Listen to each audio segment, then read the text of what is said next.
Hello everybody and welcome to this Verbaling class. My name is Amy and today's class is called The Most Important Hour of Your Life. We're actually going to read a kind of interesting article today on some of the most successful people's habits about answering some questions, which only take an hour, about sort of focusing on something that will be important to you or channeling your life towards what you really want it to be about. So it's an interesting class. We've got an hour. I don't know if we're going to have time to do it, but you can always finish it at home and you will have access to the document.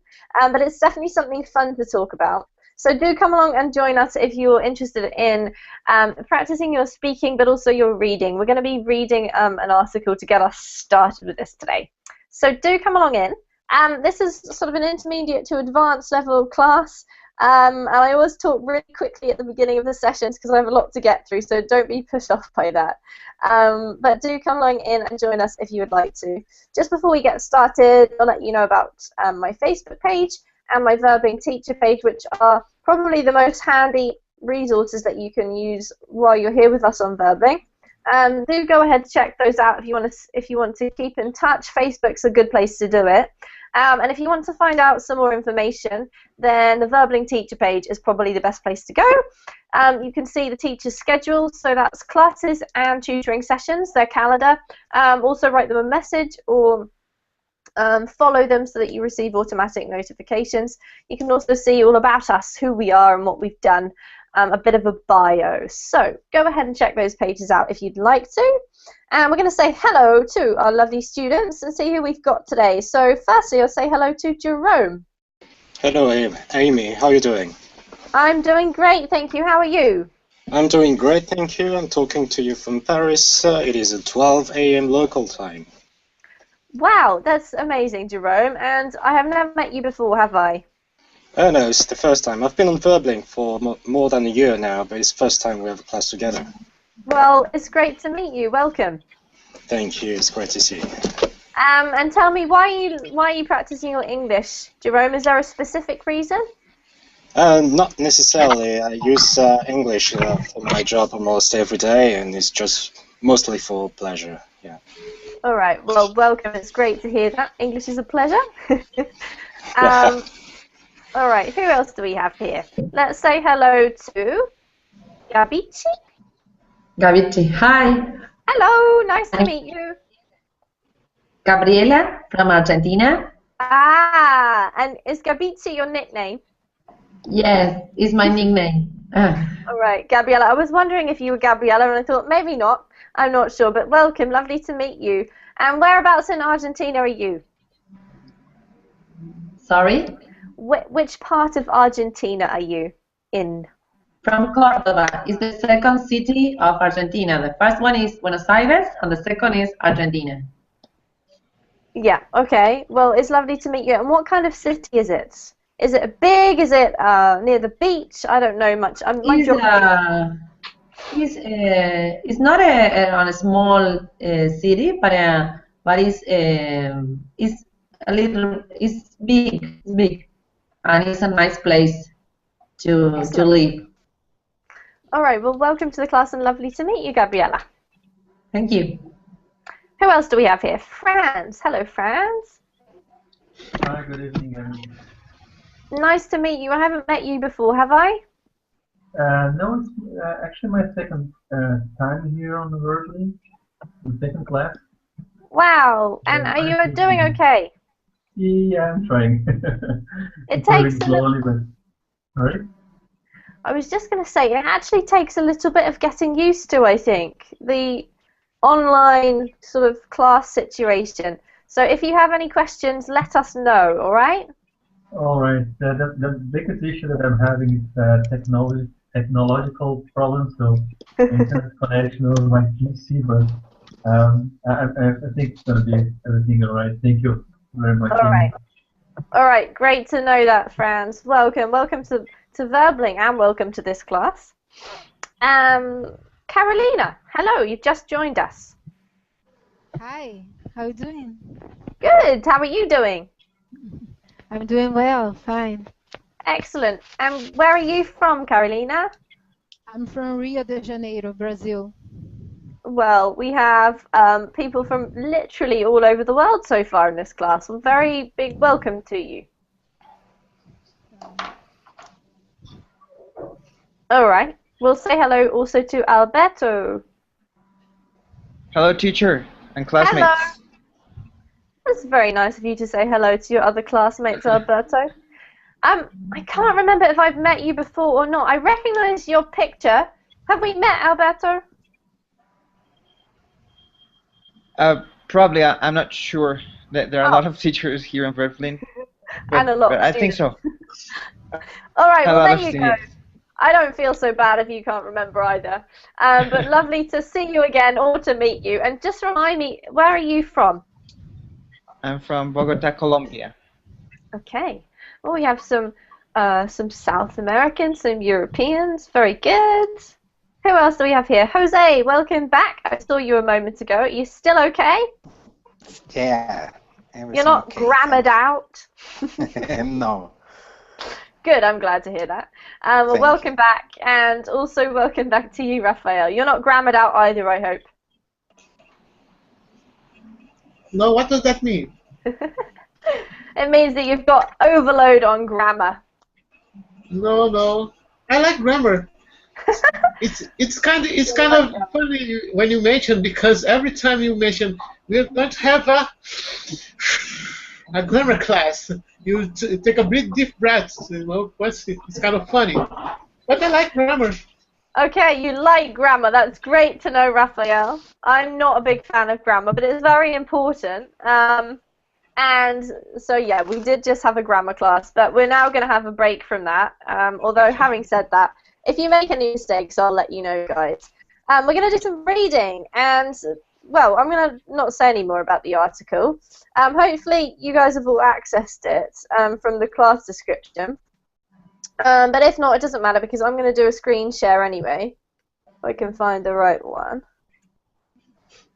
We're going to read this together. Okay.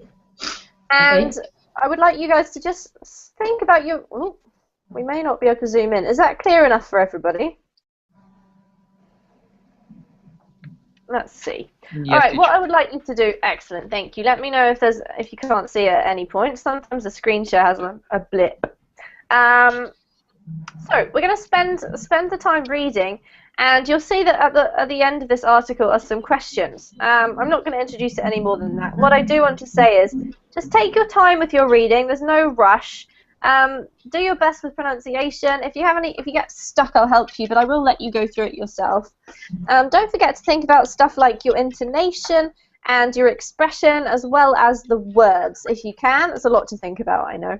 But we do have some good readers in this class already, so that should be great. So, Alberto, because you're first on the list, I'm going to get you to start with the title and the first paragraph, if you wouldn't mind. Okay.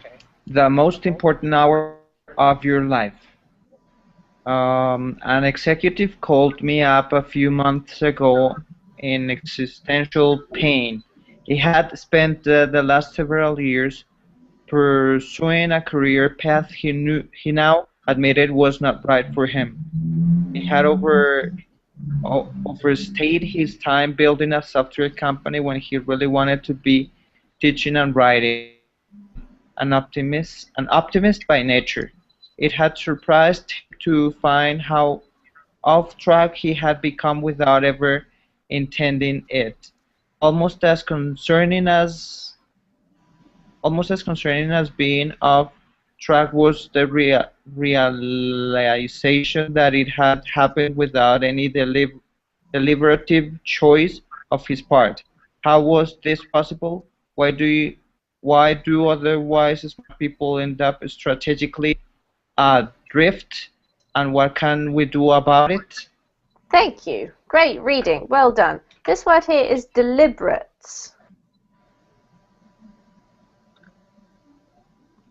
Would you like to repeat it? Deliberate. Excellent. Thanks. I was just referring to Alberto, but you're all welcome to repeat it, guys. Deliberate. Deliberate. Thanks, Alberto. Yeah, it's just good to get it into your mind, the correct pronunciation. But apart from that, that was beautifully read. Does anyone have any questions about any of the vocabulary? What's the meaning of adrift? Okay, so we'll go with you, Carolina, first. Adrift. Whereabouts is it? Adrift. At the end. There we go. Thank you. Sometimes I lose it a little bit. Okay. Can anyone explain what it means here? Adrift. Strategic. Yeah, I think that adrift means, in this context, for a person who doesn't have any particular aim in life or something like this. Yeah, absolutely. That's perfectly described. Thank you, Jerome. Jerome, do you know where this word comes from? What kind of context we have use it originally in? The physical. I think you can use adrift for something that is not tied, for a boat that is not tied to the edge and is just out of control. Yes, exactly. That's exactly right. So it's not anchored, basically, or not tied. Yeah. Okay, any other questions?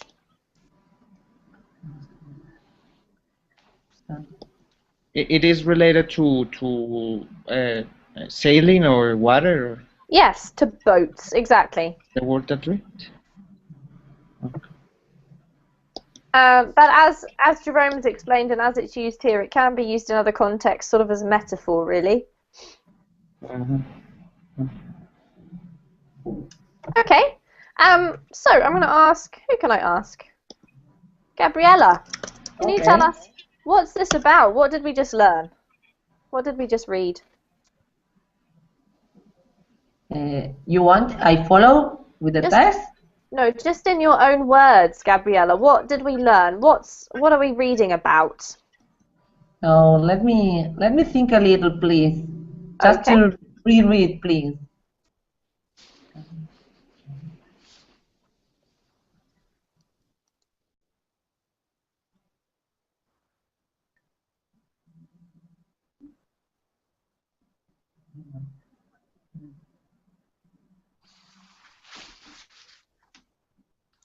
It's about an executive who is thinking about his career and the different path he followed to get the goals.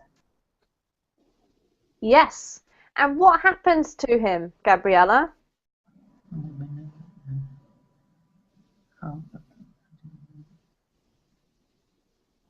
He thinks that sometimes he didn't plan anything, and he did reach some objectives. Okay, yes. So the key thing I think probably from this paragraph is that this guy is, it says, in existential pain. Can anyone tell me what it means by that? What does that mean? It's a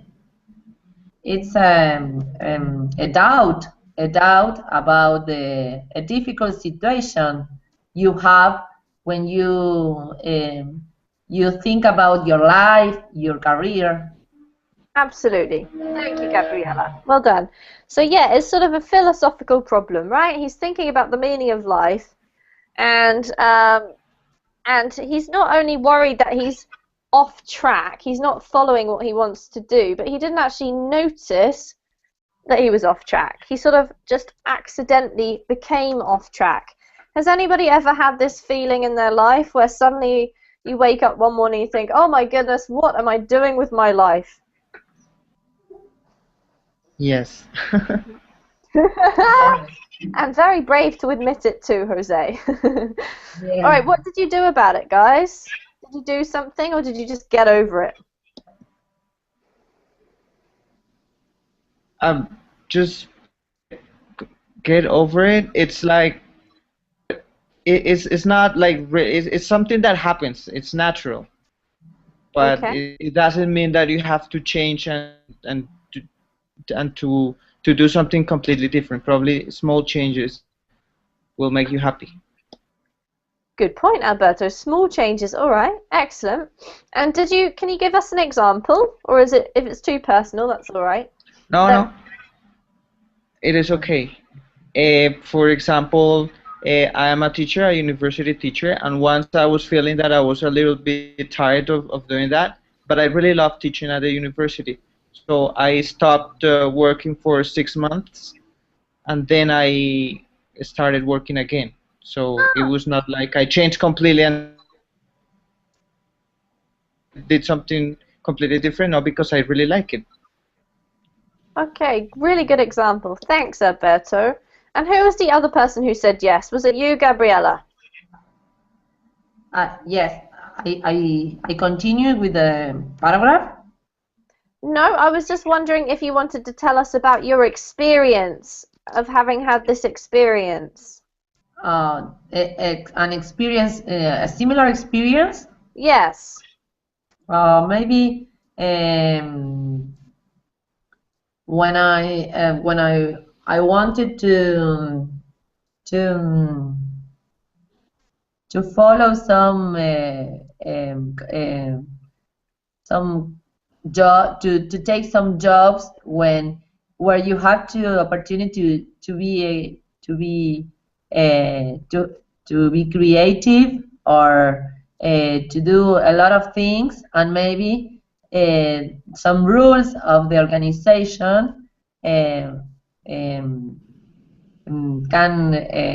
you can do what you want, new things, and you have to follow some rules, some bureaucracy rules. I think that's probably, I'm sure lots of people have had that experience. Thanks, Gabriela. All right, let's continue. And I'm going to ask Carolina, please, to read from here. It's not hard. Okay, it's not hard to see how this happens. It is as if the world has conspired to keep us perpetually distracted, addicted even to the latest update regardless of its importance. On my worst days, I wonder if my tombstone will read, "He checked email. I'm not alone." Keep going. Time magazine recently reported that, on average, we check our phones 110 times a day. At the highest levels, people check some 900 times a day. Okay, let's pause just for a second so we can talk about this. And very good reading, Carolina. Well done. This one here is tombstone. Tombstone. What is it? Yes. Good question. What is a tombstone? Anybody? It's the rock when some words are in your thumb. Yes, and what? It's like a banner in your thumb. Absolutely, but what is a tomb? Where dead people are buried? Yes, exactly. So your tombstone is like the stone that is, it's also called a headstone, depending. But when you die and you get buried, then you have a stone and it tells something about you, your name or whatever. Amy Galvin, whatever, when she died, and maybe what she did in her life. Hopefully mine's not going to say she checked email. That's a bit depressing. No. It says here that we check our phones 110 times a day. That seems like such a lot, but actually it's probably true. Do any of you check your phones too much, do you think? No, not too much. Not too much, Raphael? Are you relatively sort of careful about how many times you check your phone? Just around 100 times.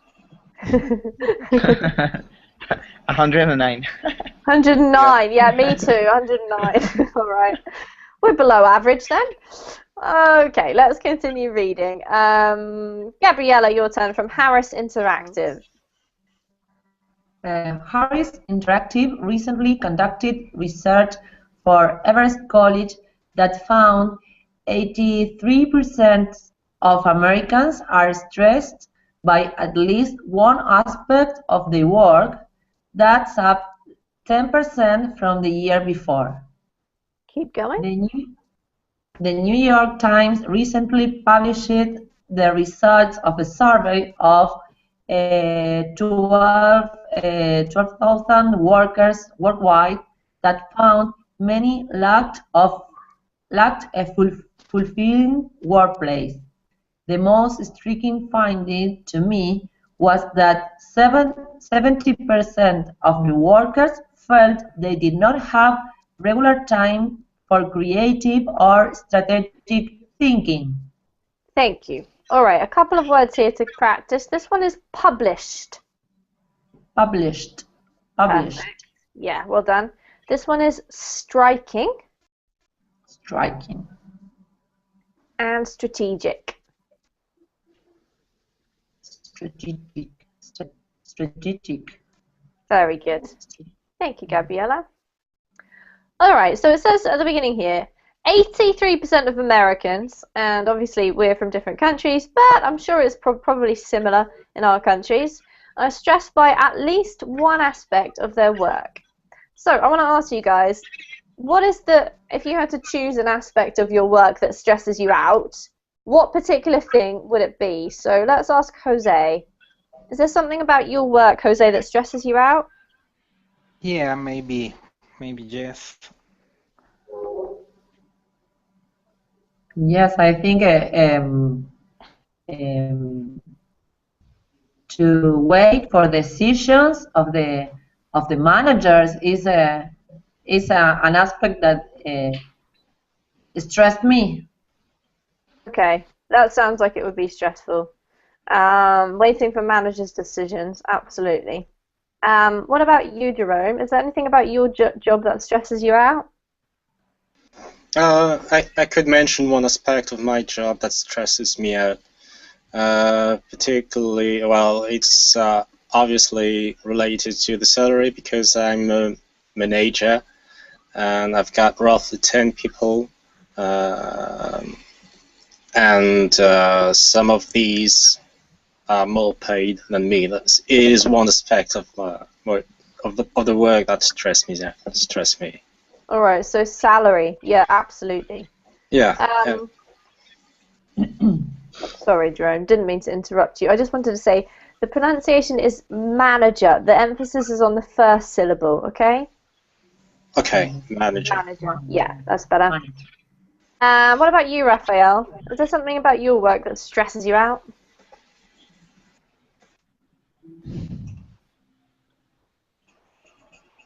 No. You're totally relaxed at work? Yes. Oh, that sounds great. Perhaps it's one of my flaws. You know? Not having anything to stress about. It doesn't sound like a flaw to me. Okay, Carolina, what about you? What stresses you out about work? Anything? Well, I'm a journalist. What expressed me so much is the deadlines. Oh, yeah. It's so short, and the pressures is so high. Yeah. So I would like to have more time to do my work. Yeah, I can really understand that. Sometimes happens to me with translations, actually, Carolina. The deadlines kind of drive you crazy. All right, Alberto, what about you? Yes, when my boss or the head of the department where I work it says that we need to do something like a report, finish a paper or something like that, and that it needs to be done like in 2 days. So and he says that we need to stay after work, but that is not stressful. The stressful part is that I always say no.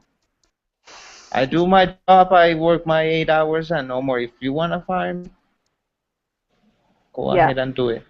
Absolutely. Because that is the time for my family, my girlfriend, or whatever I want to do, even just watching TV. Yeah, that's true, Alberto, I have to say. That can definitely be stressful.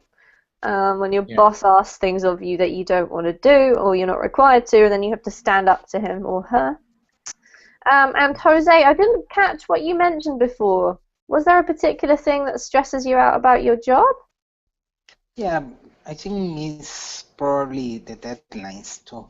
Yeah, I have deadline. a lot of projects and we do it with deadlines very short. Absolutely. All right, so there are very short deadlines. There we go. All right, so I just want to point out, guys, just keep your eye on the chat box, just for corrections or maybe better ways of saying things, or just things I want to point out to you. And Jerome, could you please read from the effect? Okay. The effect of this goes far beyond feeling stressed. When we are constantly taxed by the trivial, we don't have the space to think. We can end up getting lost and wasting years going in the wrong direction. The German psychologist Jan Selman shared some interesting insight on the problem.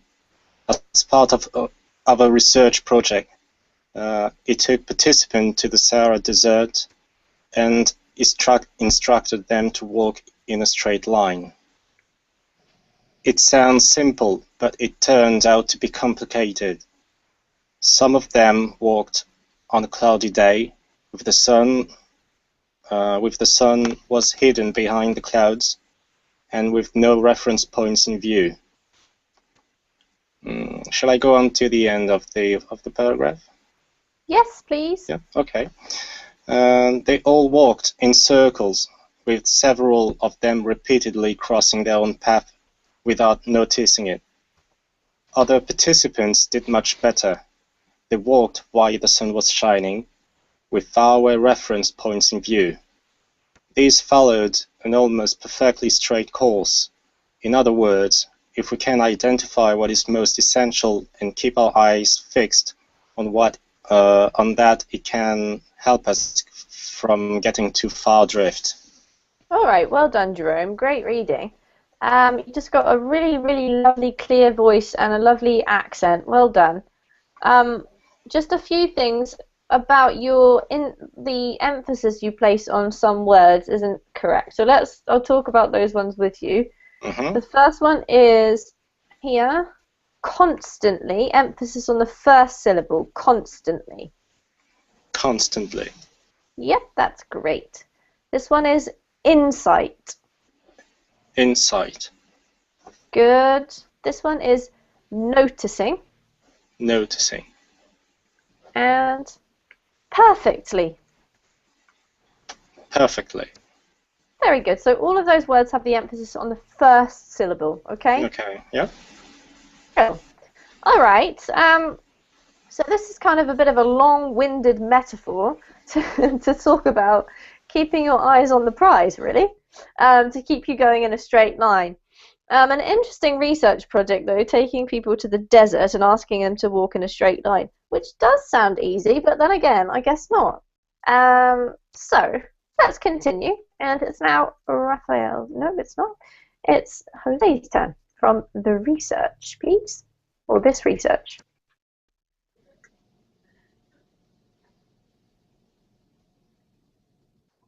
Who, sorry? Me? Yes, Jose, please. Okay. This research came into focus for me a few days ago when I heard from my friend Enric Sala. Enric has applied essentialism to creating a meaningful career. He gave up a good post of the Scripps Institute of Oceanography in California to pursue an even more meaningful role at National Geographic. Then once he was there, he continued to negotiate his way to what he feels was the best and highest use of him, to be an explorer in residence. He now traveled to the most pristine oceans in the world in an effort to protect these areas as national parks.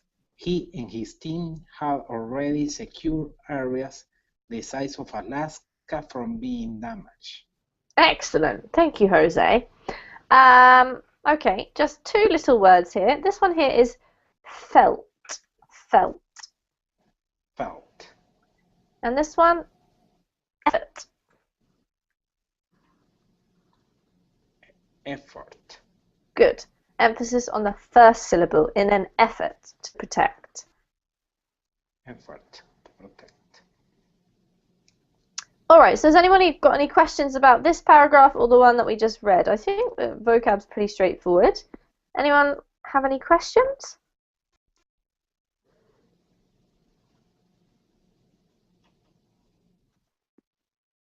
No? Does anyone know what the word to pursue means? What does to pursue?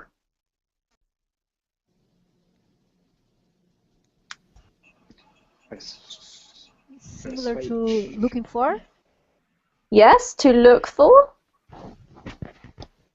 To look Any for. other ideas? Sorry? To try to conquer. obtain. Yeah, okay, so all of those are great. To look for, to try to obtain, to follow. Pursue is actually a very nice, quite useful word, which you can use in a lot of different places. Anything else? What does pristine mean? Far away. Clear. No? Clear. Yes, it's more than clear. You're on the right lines, though. Ah, yes. Like crystal clear. Yeah, it basically means absolutely flawless, perfect, right? Nothing wrong with it at all. So if something is pristine, it's perfect. If you've got a pristine kitchen, it means it's totally clean, which is not like my kitchen. Okay. Raphael, your turn to read from When He Reached. Me? Gabriela? No, Raphael. Sorry, Gabriela. Rafa. When he reached out to me, it wasn't to tell me about his career. He told me he had been diagnosed with cancer in the kidney, of the kidney. He was recently had a successful surgery, so he looks in the clear for now. But the experience challenged him to look with great urgency to what he will do with what remains of his one wild and precious life. Keep going. The questions he asked himself don't take a long time to answer. An hour may be enough, but they have the power to improve the quality of every other hour of your life. Here are the questions. All right.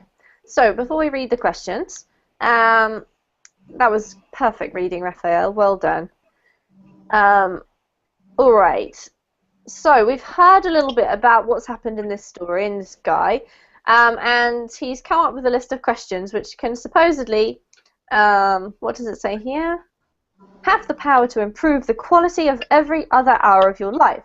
So we haven't got an hour, but we are going to attempt to sort of think about these questions and answer them together in class. So it doesn't have to be your true, most thought-out answer, but they are interesting questions to think about. So Raphael, if you could just read step 1, which we're going to ignore.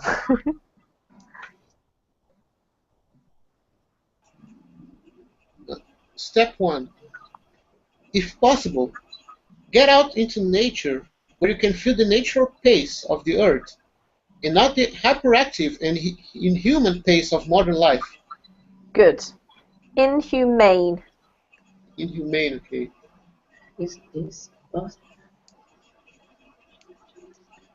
Did you have a question, somebody?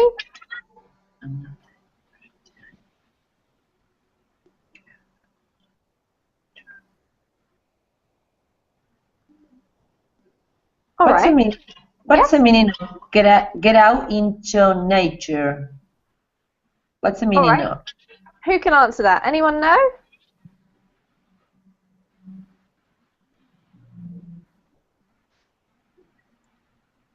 To go Get to out. somewhere like to a park, to a beach, or go to the nature. Yeah, No? it simply means to go to somewhere natural. The reason why we say get out is just it gives the idea that you're sort of trapped in the city and you want to escape from it. That's all. That's why we say get out. Okay? Okay, okay. All right, so what we're going to do, guys, is we've got some questions. You'll see them there. We're going to read them out loud together. And then I'm going to get you to choose 2 of them, to think about them for a moment, and then we'll share our answers together. So we'll read a question each. So Alberto, could you read step 2? Step 2. Write down the question. What would you do if what would I do if I only had a week left to live? And take 10 minutes to write down your answer. Good. Carolina, this one, please. Step 3. Write down the question. What would I do if I only had a month left to live? And take 10 minutes to write down your answer. Thank you. Gabriela, step 4. Step 4. Write down the question. What would I do if I only had a year left to live? And take 10 minutes to write down your answer. Thank you. Jerome, step 5. Step 5. Write down the question, what would I do if I only had 5 years to live, 5 years left to live, and take 10 minutes to write down your answer. And Jose, step 6. I can see it. Is that better? Yeah. Step 6. Write down the question. What would I do if I only had a life left to live? And take 10 minutes to write down your answer. All right, so this interesting questions. I like the way it builds up. What we're going to do is we're going to choose, we may not have time to do 2, to share 2, but I would like you to choose 2. So really, these are very similar, but the time is the thing that changes. So it's a week, a month, a year, 5 years, or a lifetime. So guys, go ahead and choose. I'm going to give you a few minutes just to think about this, and then I would like you to share your answer with the class. So off you go, and if you have any questions, let me know. I'm going to get back to you in about 3 to 5 minutes. If you want to make some notes, do feel free.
All right, 1 more minute, guys.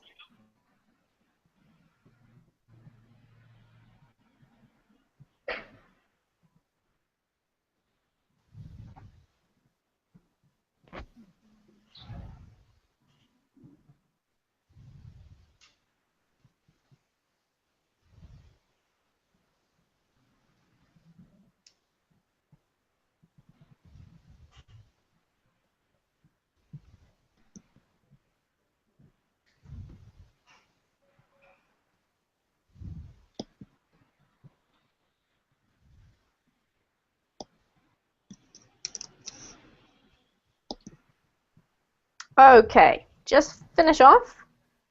And I'm going to ask who would like to go first. Is anyone ready to start us off?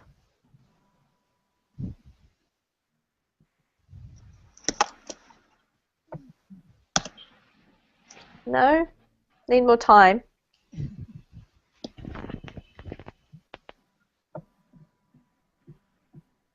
Oh, I can try. All right, Alberto. Go ahead. Thank you. Which one did you choose, first of all? Oh, but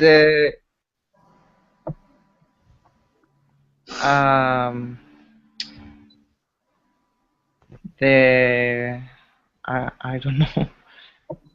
Like 5 years to live. Okay, you I chose had 5 5 years years. to live. 5 years left to live. Okay, tell me, what would you do if you had 5 years left to live? Well, I wouldn't change my life in a very dramatic way, so I could probably I would probably do something similar, but I would manage my time better. Like I would work less time. I would learn the language, learn different things I like learning. Yeah. So I will learn. That would be Mhm. one point. I like playing sports, so I would play sports too. I would learn Yep. about sports. I like watching TV, so I will look for the things that I like, and I would do those things. But I would continue doing what I have done so far because that is life. Working is part of life, and and Excellent. and that's gonna be it. Alberto, that was a really great answer. Well done. Not only because you said good stuff, but also your grammar was really good. Well done. So actually, if you wouldn't change much, apart from those little things that you mentioned, then that's great because that must mean that you're on the right lines. You're leading the life that you actually want to live, right? Yeah, I don't know, and though you should know your limits. I know that this is my life, this is the way I am, this is the country that I live in, so I have to be happy. Can't Absolutely. complain. Thanks, Alberto. That was a great answer. All right, who wants to go next? I choose if I only have a week left time to live. Okay. I would stay with my family if I had not much time of life. But in fact, we don't know how much time we have. So I think we have to do what we want, find ways to do what we really want to do, Mhm. live the life in the best way we can. All right. Excellent. Thank you very much. Um, Find ways to do what we really want to do. I love that. Thank you. I've typed that into the chat box. All right. Who's next? Me, Gabriela. All right, Gabriela. Go ahead. If I had only a month to live, I would visit my friends and told them how I appreciate them. I shared more time with my family, and I would offer my help for children at hospitals. Really? That's great. And why? Why would you do that, Gabriela? Because I think I could help them to live a good situation to remember after maybe after my death they could remember the situation. All right. Thank you. Beautiful. Thanks, Gabriela. Okay, it's Jerome or Raphael. Who wants to go next?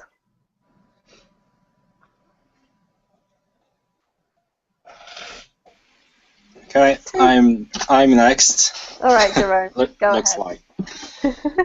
So I chose if I only had a year left to live.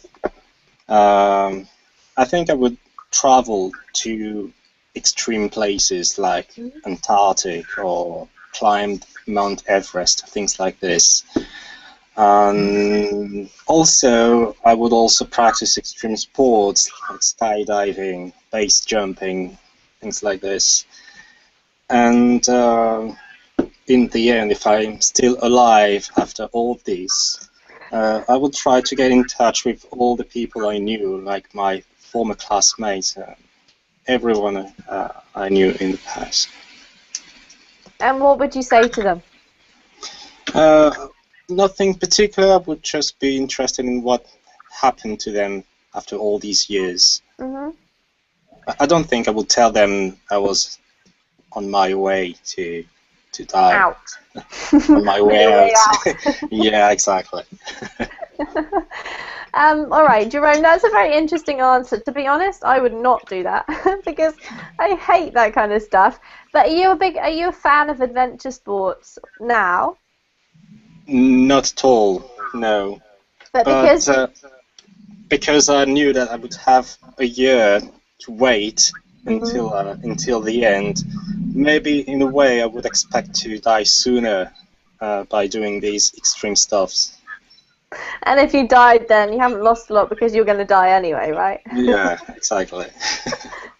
Great answer.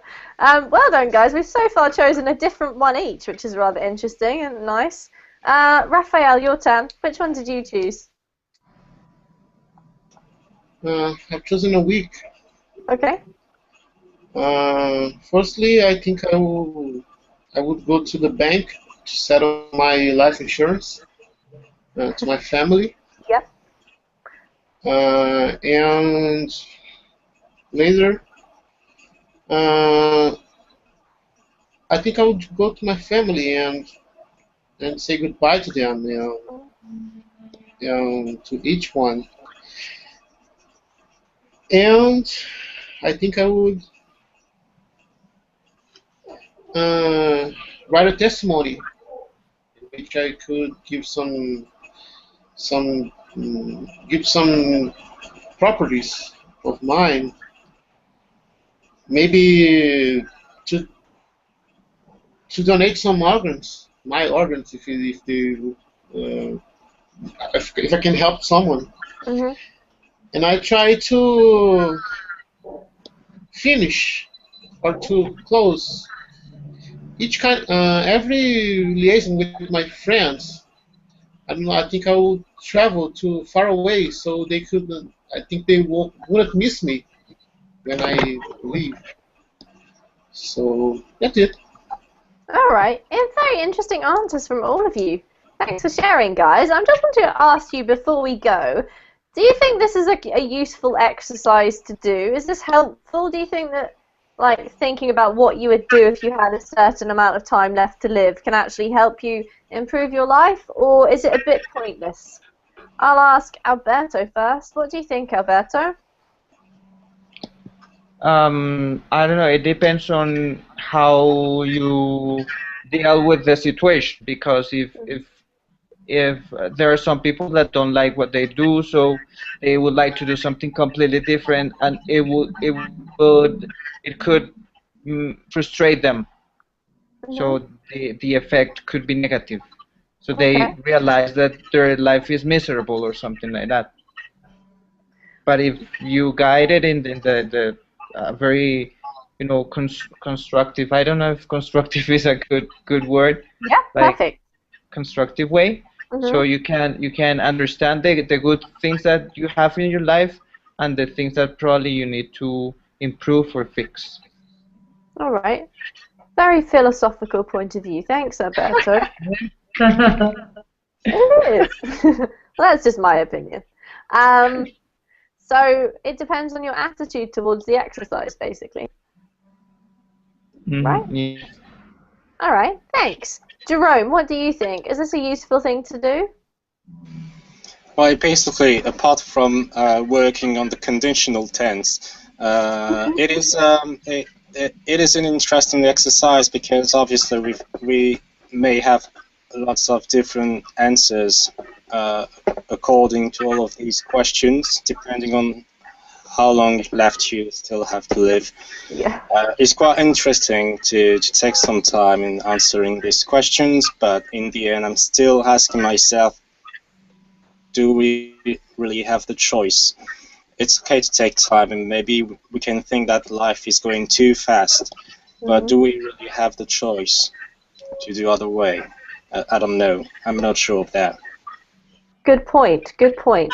Because if we take your example, Jerome, it's some. I suppose some people argue that the things that you come up with during this exercise, which is not, you know, a new exercise, it's been around for a long time.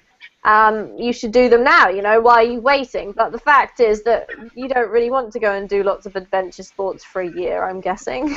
Because if you do live longer, then it's not much of, you know, it's not the same value. Exactly, yeah. All right, interesting. How about Carolina, what do you think? I think this exercise was very useful. Why?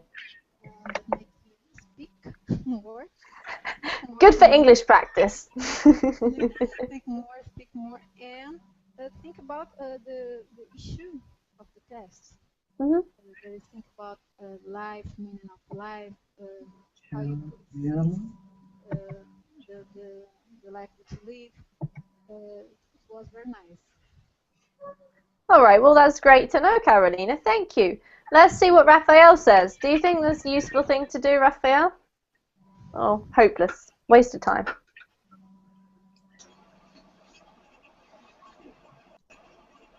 Well,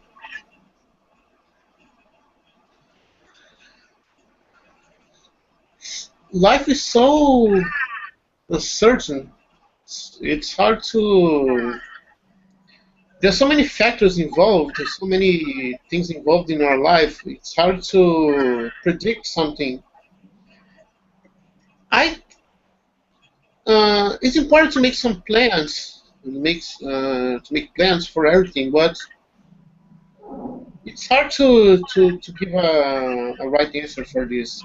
Maybe not, I think. All right, it depends on lots of different stuff. A bit like what Alberto said. All right, last but not least, the lovely Gabriella, what do you think? Was it a useful exercise to undertake? Yes, I agree with Jeremy that is a good exercise to practice the conditional tense, and also we have the chance or the opportunity to think about out of the box and try to imagine what would you do just in a class. It's not in real life. Maybe in real life we think different. Absolutely, very good point. Like a game. Sorry, Gabriella, like a game? Oh, like a game. A game. Yeah, it is like a game, but maybe with some helpful things. Because we didn't really do the exercise as it was supposed to be done, right? We were supposed to answer the questions one at a time. So maybe it's worth doing. I wonder whether things would pop into your mind or things would come out of your hand that you didn't expect, perhaps. It might be worth it if you have a spare hour this week. And if you do it in English, then you can practice your conditional tense to your heart's content, guys.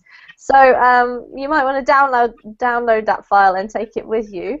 Thank you all for joining me. A very interesting class, very interesting points that you all mentioned. Some very good reading, I must say. So have a great evening. I think most of you are somewhere along your evening.